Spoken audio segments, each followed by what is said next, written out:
কাজে এখন ভারতের পানির দরকার নাই, বরং আমি সরকারকে বলবো যেখান থেকে প্রবাহমান নদী আছে সেখানে বাঁধ দিয়ে দেন, যেন বাংলাদেশের বুকের উপর থেকে এক ফোঁটা পানি ভারত থেকে বাহির না আসে। তাহলে দেখবেন কত ধানে কত চাউল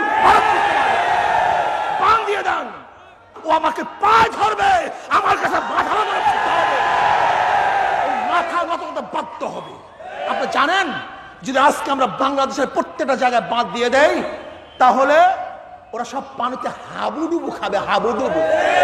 ভারত বন্ধুত্ব করে কাউকে কিছু দিতে পারে না, শুধু নিতে পারে। কিন্তু আজ পর্যন্ত ভারত সরকার আন্তর্জাতিক আইনকে লঙ্ঘন করে সে আমাদের ন্যায্য হিস্সা দেয় নাই। আমিও বাংলাদেশ সরকারকে বলতে চাই ভারতের কাছে আর পানি চাওয়ার দরকার নেই, বর্তমান যুগে আর পানির কোনো দরকার নেই। এটা এক সময় ছিল যখন ভাটা জোয়ারের ভিত্তিতে এদেশের কৃষি নির্ভর ছিল, ভাটা জোয়ারের পানির ভিত্তিতে এদেশের কৃষি নির্ভর ছিল, তখন পানির এত প্রয়োজন ছিল। আজকে নলকূপের ভিত্তিতেই এদেশের কৃষি নির্ভরশীল। কাজে এখন ভারতের পানির দরকার নাই, বরং আমি সরকারকে বলবো যেখান থেকে প্রবাহমান নদী আছে সেখানে বাঁধ দিয়ে দেন, যেন বাংলাদেশের বুকের উপর থেকে এক ফোঁটা পানি ভারত থেকে বাহির না আসে। তাহলে দেখবেন কত ধানে কত চাউল বাঁধ দিয়ে দেন। ওদের পানির প্রয়োজন নাই।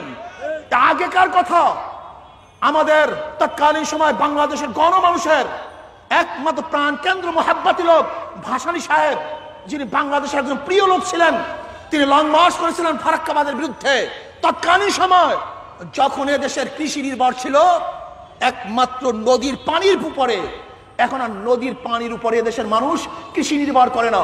আল্লাহ পাকের মেহেরবানিতে আমরা বর্ষা আসবে, বর্ষা সিজনে আমরা বর্ষা পাবো, পানির লেয়ার যতটুকু চলে যাবে বর্ষার পানি আমাদের সেতুর লেয়ার বাড়িয়ে দেবে। কাজে আমাদের পানির প্রয়োজন নাই।